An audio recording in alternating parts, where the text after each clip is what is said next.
My friends, today we are going to learn about the format of activity sheet. This year and as well as the next year, SSC board exam, how to format of this question paper, today we are going to learn here. There are total 6 sections and 7 questions in this format. म्हणजे इयत्ता 10वी आणि 9वी या दोन वर्गासाठी आपल्याला हा जो काय फॉर्मॅट आहे तो फॉर्मॅट इथं आज आपण पाहणार आहोत. पहिल्यांदा याच्यामध्ये सेक्शन 1 हा लँग्वेज स्टडी साठी विचारला जातो.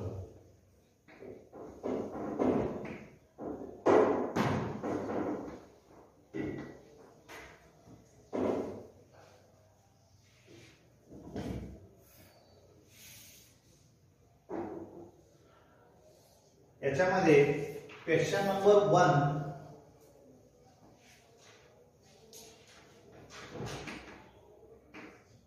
ए आणि बी असे दोन प्रश्न लँग्वेज स्टडी वरती आधारित असतात.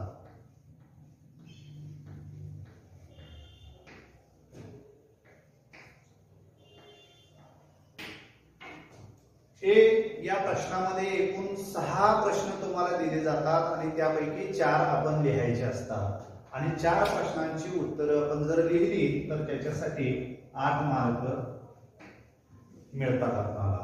आता याच्यामध्ये 6 प्रश्न कोणकोणत्या पद्धतीचे विचारले जातात. Complete the words with the correct letters.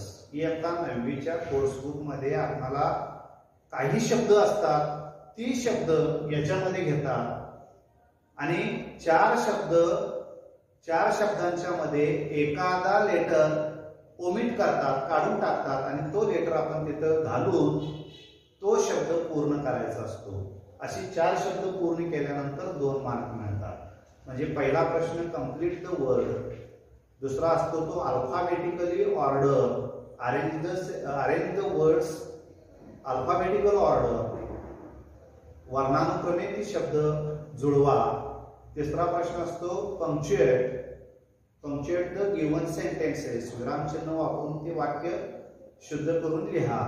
चौथा प्रश्न असतो make the words with the given words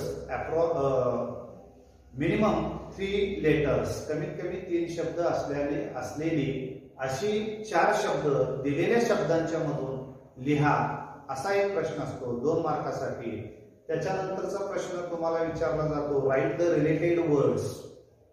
एक वेब दिली जाते आणि त्या वेबच्या संबंधित त्या वेब मध्ये एक शब्द दिला जातो. उदाहरणार्थ स्कूल हा जर शब्द दिला असेल तर त्या स्कूल संबंधित शब्द लिहा असं सांगितलं जातं. त्याच्यानंतर शेवटचा प्रश्न तुम्हाला असा विचारला जातो कंप्लीट द वर्ड चेन. शब्दांची चेन, मग ती वर्बची असेल, नाउनची असेल, ऍडजेक्टिव्हची असेल, ती वर्ड चेन तुम्ही कंप्लीट करा असं सांगितलं जातं. त्याच्यामध्ये मिनिमम 4 वर्ड्स तुम्ही लिहावे लागतात. शेवटला आलेला त्या शब्दामधील तो लेटर आहे, त्या लेटरनं नवीन शब्दाची सुरुवात करायची. असे 4 शब्द जर लिहिला तर त्याच्यासाठी 2 मार्क असतात. असं एकूण 8 मार्काला 4 प्रश्न सोडवलेले असतात. 2 प्रश्न हे तुम्हाला ऑप्शन दिलेले असतात, ज्यादा दिलेले असतात. आपण सर्वच्या सर्व प्रश्न इथं सोडवायचे असतात. त्याच्यानंतर बी हा प्रश्न जो आहे तो do as a directed related to the language study, म्हणजे लँग्वेज स्टडी वरतीच आधारित हा प्रश्न विचारला जातो आणि याच्यासाठी 2 मार्क असतात. इथं एकच प्रश्न आपण सोडवायचा असतो पण ऑप्शन 2 दिलेले असतात. म्हणजे पहिला प्रश्न याच्यामध्ये डू एज अ डायरेक्टेड मध्ये पहिला प्रश्न तुम्हाला असा विचारला जातो complete the sentence with the given phrase. एक फ्रेज दिली जाते, त्या फ्रेजच्या साहाय्याने तुम्ही ते विधान पूर्ण करा असं सांगितलं जातं. त्याला और प्रश्न विचारला जातो complete the sentence with the given clause. एक उपवाक्य दिलं जातं आणि त्या उपवाक्याच्या साहाय्याने तुम्ही ते वाक्य पूर्ण करायचं असतं. हे सोडवला तर ठीक, त्याला और प्रश्न विचारला जातो दुसरा, म्हणजे एकूण 4 प्रश्न विचारलेले असतात. 4 पैकी आपण एक लिहायचं असतं आणि त्याला 2 मार्क असतात. त्याच्यामध्ये use prefix and suffix and complete the किंवा frame the sentence using the root word. शब्द दिले जातात आणि त्याला तुम्ही प्रिफिक्स वापरा किंवा सफिक्स वापरा. उदाहरणार्थ एबल, त्याला आपण प्रिफिक्स वापरलं तर काय होईल? अनएबल. सफिक्स वापरलं तर काय होईल? उदाहरणार्थ यूज हा शब्द दिलेला आहे, युजलेस. म्हणजे शेवटी आपण काही शब्द जोडतो त्याला सफिक्स म्हणतात, सुरुवातीला शब्द जोडतो त्याला आपण प्रिफिक्स म्हणतो. असा एखादा शब्द वापरून तुम्ही वाक्य पूर्ण करा असं सांगितलं जातं, त्याला 2 मार्क असतात. आणि याच्यासाठी तुमच्याकडे वेळ असतो तो 15 मिनिटाचा वेळ असतो. त्याच्यानंतर सेक्शन सेकंड हा टेक्स्च्युअल पॅसेज वरती आधारित असतो. म्हणजे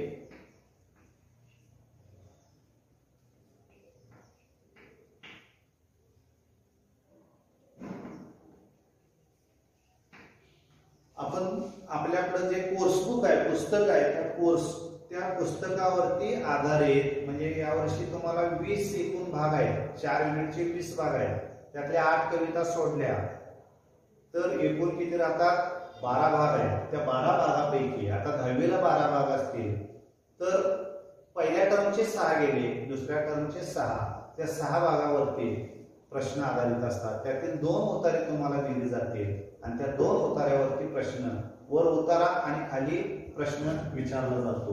हा क्वेश्चन नंबर 2 असतो.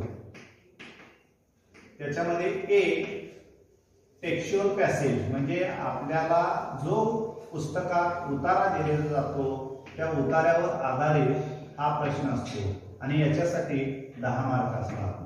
आणि बी आणखी एक उतारा दिला जातो पुस्तकातीलच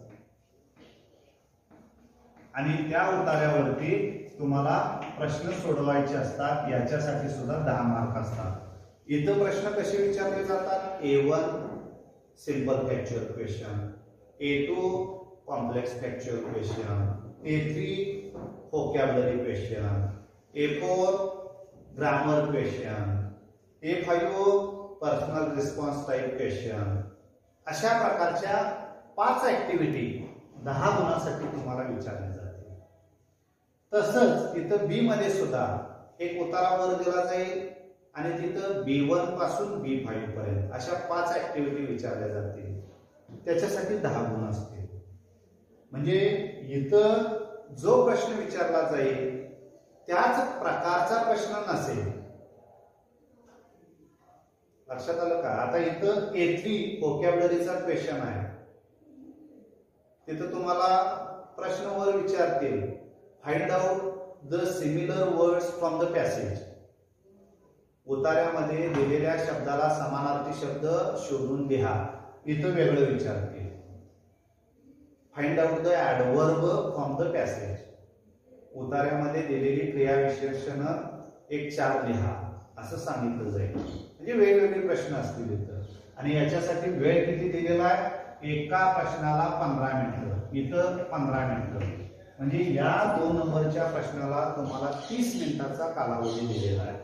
30 मिनिटांमध्ये आपण हा प्रश्न सोडवायचा असतो. आता आपण सेक्शन 3 कडे जाऊया. सेक्शन 3. सेक्शन 3 चा जो प्रश्न आहे तो कोणता आहे? Poetry section.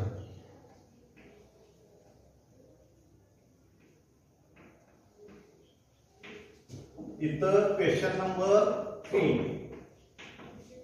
इथं सुद्धा ए आणि बी, म्हणजे एकच शेवटचा सेक्शन जर सोडला तर सगळ्या प्रश्नाला ए बी असे 2-2 प्रश्न उपप्रश्न विचारले जातात. लक्षात आलं? आता पोएट्री सेक्शन मी सांगितलं 10वीला एकूण 8 कविता आहेत. त्या 8 कवितेतील 2 कविता इथं तुम्हाला विचारल्या जातील. 9वीला काय झालेलं आहे, 4 कविता आहेत. म्हणजे आता जर युनिट नंबर 3 आणि 4 हे 2 जर युनिट घेतले तर त्या 2 युनिट वरती 2च कविता असणार आहेत, 4च कविता असणार आहेत आणि त्या 4 कवितेपैकी 2च कविता इथे विचारली जातील. ए मध्ये काय दिलेलं असेल, एखाद्या कवितेचा स्टांजा तिथे दिला जाईल आणि त्याच्या खाली 3 प्रश्न विचारले जातील. तो प्रश्न आहे तो कॉम्प्रेन्शनचा प्रश्न आहे. तो 5 गुणासाठी प्रश्न असणार आहे. कॉम्प्रेन्शन म्हणजे काय, अंडरस्टँडिंग. त्या विद्यार्थ्याला तो स्टांजा वाचल्यानंतर किती समजला याची चाचपणी करण्यासाठी A1, A2 आणि A3. A1 हा सिंपल फॅक्च्युअल असेल, A2 कॉम्प्लेक्स फॅक्च्युअल असेल आणि A3 हा पोएटिक डिव्हाइस साठी प्रश्न विचारला जाईल. असं 5 गुणासाठी तो प्रश्न विचारला जाईल. आता याच्यामध्येच पोएट्री सेक्शन मध्ये क्वेश्चन 3 मध्ये बी हा प्रश्न ऍप्रिसिएशनचा असेल. ऍप्रिसिएशन म्हणजे रसग्रहण करा आणि त्याला सुद्धा 5च गुण आहेत आणि एकूण हे दोन्ही प्रश्न आपण 18 मिनिटात सोडवायचे. लक्षात आलं, ऍप्रिसिएशन रसग्रहण कवितेचं करा. एखादी कविता तुम्हाला दिली जाईल, त्या कवितेचं नाव विचारलं जाईल, कवितेचा कवी कोण आहे हे सांगितलं जाईल खाली आणि मग खाली ऍप्रिसिएशन, तिथं पॉइंट दिले जातील. टायटल म्हणजे कवितेचं नाव लिहा, तिथे दिलेलंच असतं ना प्रश्नपत्रिकेमध्ये, तेच बघून आपण लिहायचं असतं. पोएट कवितेचा कवी कोण आहे, खाली कवितेच्या खाली तिथं नाव दिलेलंच असतं कवीचं, तेच बघून आपण तिथं लिहायचं आहे. फिगर ऑफ स्पीच, त्याच्यानंतर सेंट्रल आयडिया, त्याच्यानंतर राईम स्कीम, अशी 5 प्रश्न 5 गुणासाठी तुम्हाला विचारले जातात. हा झाला सेक्शन 3 क्वेश्चन नंबर 3 ए आणि बी. इथं पोएट्रीचा सेक्शन संपला. आता सेक्शन 4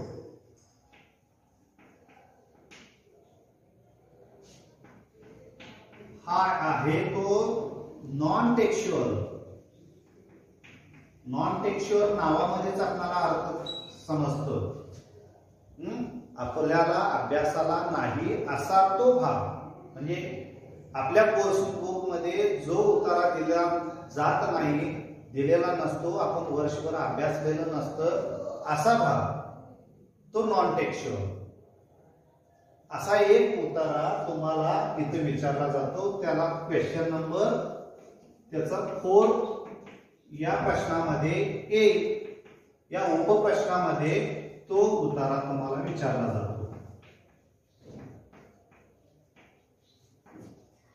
आणि त्याच्यासाठी मार्क्स किती आहेत, 10. लक्षात आलं, कोर्सबुक मध्ये नसलेला उतारा अभ्यासक्रमासाठी दिला जातो, प्रश्नपत्रिकेमध्ये ऍक्टिव्हिटी शीट मध्ये दिला जातो आणि त्याची त्या पॅरेग्राफ वरती पॅसेज वरती A1 पासून A5 पर्यंतचे प्रश्न विचारले जातात. ती प्रश्न इथं जसे विचारले जातात, A1 simple factual, A2 complex factual, A3 vocabulary, A4 grammar, A5 personal response, अशा पद्धतीची 5 प्रश्न 10 गुणाला इथं विचारले जातात. आणि याच उतार्यावरती जो तुम्हाला नॉन टेक्स्च्युअल पॅसेज प्रश्नपत्रिकेमध्ये दिला जातो, त्याच उतार्यावरती आपण काय करायचं आहे, समरी रायटिंग लिहायचं आहे. बी हा प्रश्न समरी रायटिंग.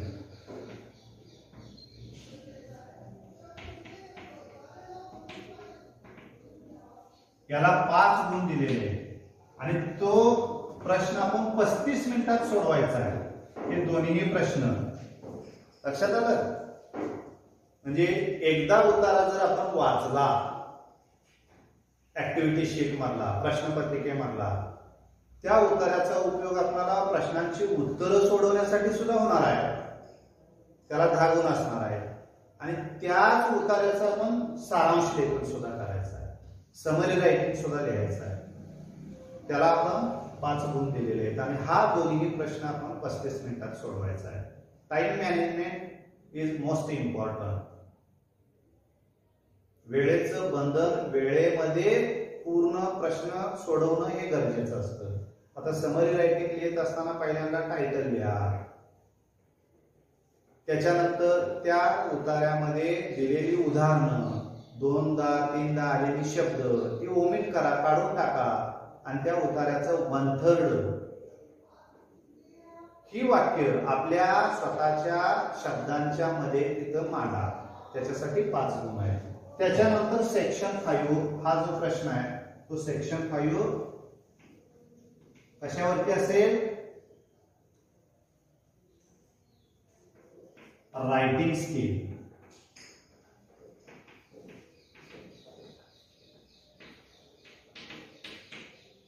आणि इथं तो प्रश्न आहे तो क्वेश्चन नंबर 5. याच्यामध्ये पुन्हा ए आणि बी प्रत्येकाला पर्याय उपपर्याय दिलेलेच आहे, उपप्रश्न दिलेलेच आहे.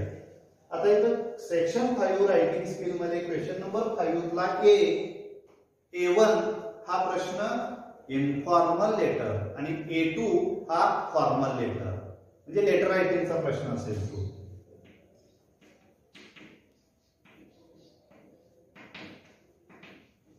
इथं 2 ऑप्शन दिलेले आहेत, A1 आणि A2, त्यातला एक सोडवायचा आहे. लक्षात आलं? इथं आपण लँग्वेज स्टडी मध्ये 6 प्रश्न दिले होते, त्यातील 4 सोडवायचे होते, पण 6च्या 6 आपण सोडवायचे. पण इथं असं नाही करायचं. रायटिंग स्किल मधला जो प्रश्न आपल्याला विचारला जातो तोच प्रश्न आपण तिथं सोडवायचा. लक्षात आलं? आता लेटर रायटिंग मध्ये A1 इन्फॉर्मल लेटर असेल आणि त्या इन्फॉर्मल लेटर्सची माहिती तुम्हाला त्या बॉक्समध्ये दिली जाईल आणि त्या एकाच बॉक्समध्ये दिलेल्या माहितीच्या आधारे तुम्ही A2 फॉर्मल लेटर सुद्धा लिहायचं आहे. लक्षात आलं? इन्फॉर्मल लेटर आपण कशाला म्हणतो? घरगुती पत्र आपण कशाला म्हणतो? अनौपचारिक पत्र कशाला म्हणतो? जे आपण आपल्या नातेवाईकांना, मित्रांना वगैरे पत्र लिहितो त्यांना. प्रश्न कसा असेल तो त्या बॉक्स मध्ये माहिती दिली असेल आणि A1 प्रश्न विचारला असेल, write letter to your friend to celebrate your birthday किंवा अबाउट सेलिब्रेटिंग युअर बर्थडे. तुमच्या वाढदिवसाच्या संबंधी तुम्ही तुमच्या मित्राला पत्र लिहा आणि ती माहिती तुम्हाला बॉक्स मध्ये दिली जाईल. आणि दुसरा A2 फॉर्मल लेटरचा प्रश्न कसा विचारला जाईल? Write a letter to your class teacher for leave for your birthday celebration. तुमच्या वाढदिवसाच्या सेलिब्रेशन साठी 1 दिवसाची रजा हवी आहे आणि ते तुम्ही तुमच्या वर्गाध्यापकांच्याकडून मागणी करा. अशा पद्धतीचं 2 प्रश्न, त्यातला एकच आपण लिहायचा आहे. आणि याच्यासाठी तुम्हाला 5 गुणांसाठी प्रश्न असेल, 15 मिनिटं त्याला वेळ असेल लेटर रायटिंगला. आता क्वेश्चन नंबर 5 मधला बी, त्यातला B1 हा डायलॉग रायटिंगचा प्रश्न आहे.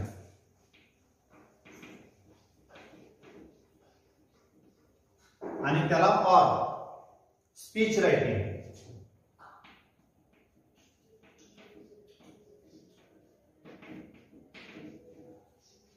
हे लिहा किंवा हे लिहा, दोन्हीपैकी एक लिहा. याच्यासाठी 5 गुण आहेत. आणि हा सुद्धा प्रश्न 15 मिनिटांमध्ये तुम्ही सोडवणं अपेक्षित असतं. लक्षात आलं? डायलॉग मध्ये 3 प्रश्न विचारले जातात, A, B आणि C. ए मध्ये अरेंज द सेंटेन्सेस म्हणजे विस्कळीत 4 वाक्य दिली जातील आणि त्याचा क्रम तुम्ही जुळवायचा, त्याला 1 गुण. बी मध्ये कंप्लीट द सेंटेन्सेस, अर्धी वाक्य विचारली जातील, 2 अर्धी वाक्य विचारली जातील आणि ते तुम्ही कंप्लीट करायचे, त्याला 1 मार्क आहे. आणि सी मध्ये 3 मार्कासाठी प्रश्न असतो, complete the dialogue between you and your friend. तुम्ही आणि तुमच्या मित्रांच्या मध्ये खाली दिलेला डायलॉग तुम्ही 3 एक्सचेंज मध्ये, 3 संभाषणामध्ये पूर्ण करा, म्हणजे 6 वाक्यामध्ये पूर्ण करा. त्याला 3 मार्क असतात. A, B, C असं 5 गुणांसाठी सोपा प्रश्न असतो. ते जर लिहायचं नसेल तुम्हाला तर स्पीच रायटिंगचा प्रश्न असेल. स्पीच रायटिंगचा प्रश्न कसा विचारला जातो? उदाहरणार्थ असा प्रश्न विचारला जातो, इंडिपेंडन्स डे, रिपब्लिक डे, याच्यावरती तो स्पीच रायटिंगचा प्रश्न असेल आणि तो स्पीच रायटिंगचा प्रश्न तुम्ही सोडवायचा असतो.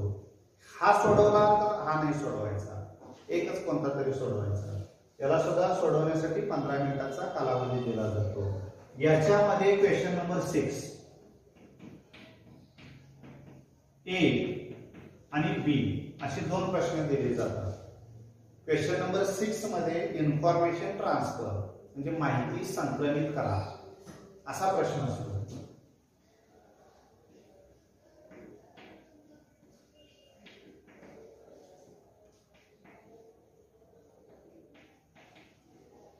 इथं पण A1 आणि A2 2 प्रश्न असतात, त्यातलं एक सोडवायचं असतं. 2 प्रश्न कोणती? नॉन व्हर्बल टू व्हर्बल, म्हणजे एखादा टेबल दिला जाईल आणि त्या टेबलचं रूपांतर तुम्ही उतार्यात करायचं असतं. किंवा व्हर्बल टू नॉन व्हर्बल, एखाद्या पॅरेग्राफ मध्ये माहिती दिली जाईल, शब्दामध्ये माहिती दिली जाईल आणि त्याचं तुम्ही नॉन व्हर्बल मध्ये म्हणजे टेबल मध्ये, पाय चार्ट मध्ये, ट्री डायग्राम मध्ये त्याचं रूपांतर करायचं आणि याच्यासाठी 5 गुण असतात. आणि तो प्रश्न तुम्ही 15 मिनिटात सोडवायचा असतो. लक्षात आलं? असा हा इन्फॉर्मेशन ट्रान्सफरचा प्रश्न इथं विचारला जातो. आणि शेवटचा क्वेश्चन नंबर 6 मधील रायटिंग स्किलचा प्रश्न असतो तो न्यूज रिपोर्ट.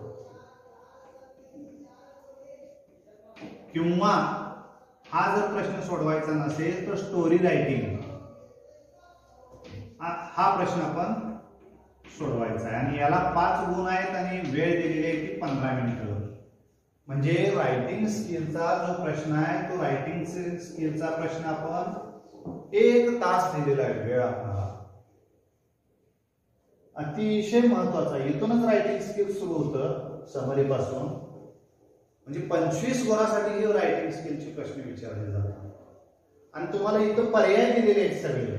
याच्यामध्ये लेटर रायटिंग लिहित असताना A1 A2, A1 informal, A2 formal पैकी एक लिहा. इथं डायलॉग किंवा स्पीच एक लिहा. इथं इन्फॉर्मेशन ट्रान्सफर A1 A2. इथं कसा विचारला असतो? B1 B2. B1 हा डायलॉगचा, B2 हा स्पीच रायटिंगचा. इथं इन्फॉर्मेशन ट्रान्सफर मध्ये A1 verbal to non verbal आणि A2 non verbal to verbal असा प्रश्न पैकी एक लिहा. इथं news report, B1 news report आणि B2 स्टोरी रायटिंग. हा यातला एक लिहा. हा प्रश्न चॅलेंजिंग प्रश्न असतो. तुमच्या प्रश्नपत्रिकेची विभागणी अशा पद्धतीने केली जाते. 40% सिंपल इझी. प्रश्नपत्रिकेतला 40% भाग हा सोपा, अतिशय सोप्यातला सोपा, सामान्य विद्यार्थ्यांनी सुद्धा सोडवावा अशी 40%. 40% मीडियम, मध्यम साधारण मुलांनी सुद्धा सोडवावीत अशी 40% प्रश्न असतात. आणि 20% चॅलेंजिंग आव्हानात्मक 20% प्रश्न असतात. असं सगळ्याच प्रश्नाची विभागणी केलेली आहे. आता इथं चॅलेंजिंग आहे, आव्हानात्मक प्रश्न सोडवायचा आहे. इथं आपण इथं A5 B5 चॅलेंजिंग आहे हा प्रश्न. इथं A3 चॅलेंजिंग आहे. इथं central idea, poetic device, figure of speech challenging आहे. तसंच इथं नॉन टेक्स्चुअल मध्ये सुद्धा A5 चॅलेंजिंग आहे. इथं समरी रायटिंग चॅलेंजिंग क्वेश्चन आहे हा. इथं या सेक्शन मध्ये क्वेश्चन नंबर 5 आणि 6 त्यामधला हा चॅलेंजिंग क्वेश्चन आहे. एक ओळ दिली असते तुम्हाला, पेपर मध्ये आलेली हेडलाईन हेडलाईन ऍक्टिव्हिटी शीट मध्ये दिली जाते आणि त्या हेडलाईन पासून आपण ती बातमी तयार करायची असते. लक्षात आलं? ते लिहित असताना आपण डेडलाईन, प्लेस आणि मग इन्फॉर्मेशन, त्याला टायटल, दिलेली हेडलाईन जशीच्या तशी आपण ठेवायची, ते टायटलच झालं. त्याला 1 मार्क आहे टायटलला. अशा पद्धतीनं जर न्यूज रिपोर्ट तुम्हाला लिहायचं नसेल तर स्टोरी रायटिंग सुद्धा इथे चॅलेंजिंग आहे, कारण पॉइंट्स दिले जात नाही तिथं. म्हणजे मुद्द्यावरून गोष्ट आपण बघितलेला आहे, मुद्दे दिले जातात आणि त्यावरून कथा लिहा असं नसतं. ते एखादी ओळ पूर्ण केली जाते. उदाहरणार्थ Ajay and Vijay, they were both best friends, they went to jungle, किंवा they went dot dot dot dot. तिथून तुम्ही ती कथा पूर्ण करायची असते. म्हणजे चॅलेंजिंग प्रश्न असतो. एका ओळीवरून आपण ते उतारा तयार करायचा असतो. म्हणून हा चॅलेंजिंग क्वेश्चन आहे आणि याच्यासाठी 5 गुण आहे. असे एकूण किती? 15 15 15 15 मिनिटं, 60 मिनिटांमध्ये म्हणजे 1 तासामध्ये आपणाला रायटिंग स्किलचा प्रश्न सोडवायचा असतो आणि राहिलेल्या 2 तासामध्ये बाकीच्या ऍक्टिव्हिटी आपण सोडवायच्या असतात. लक्षात आलं? आता शेवटचा सेक्शन यामधला तो section 6, skill development.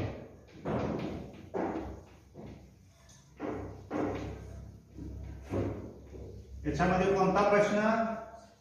Question number 7, translation.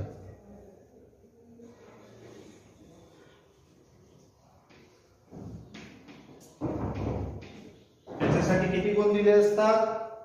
5. आणि कालावधी किती असतं? 7 मिनिट. 7 मिनिटांमध्ये हा ट्रान्सलेशनचा 5 गुणांचा प्रश्न आपण सोडवायचा असतो. याच्यामध्ये सुद्धा पर्याय दिलेले आहेत, ऑप्शन दिलेले आहेत. तुम्हाला तुमच्या कोर्सबुक मध्ये आलेली जी शब्द आहेत त्या शब्दांच्या आधारे इथं तुम्ही त्याचं मराठी रूपांतर करून लिहायचं असतं. सोपा प्रश्न असतो. असं एकूण 80 गुणांची प्रश्नपत्रिका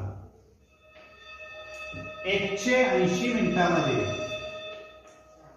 इथं रिव्ह्यू साठी तुम्हाला 15 मिनिटं असतात. म्हणजे प्रश्नपत्रिका तुमची उत्तरपत्रिका पूर्ण झाली की उत्तरपत्रिका पूर्ण झाल्यानंतर तुम्ही रिव्ह्यू पडताळणी करायसाठी तुमची उत्तरपत्रिका परत एकदा पाहायचं, कुठला प्रश्न राहिलेला आहे, काय राहिलेला आहे हे बघण्यासाठी 15 मिनिटं आहे. असं 180 मिनिटांमध्ये 80 मिनिटाची प्रश्नपत्रिका आपण सोडवायची असते. धन्यवाद.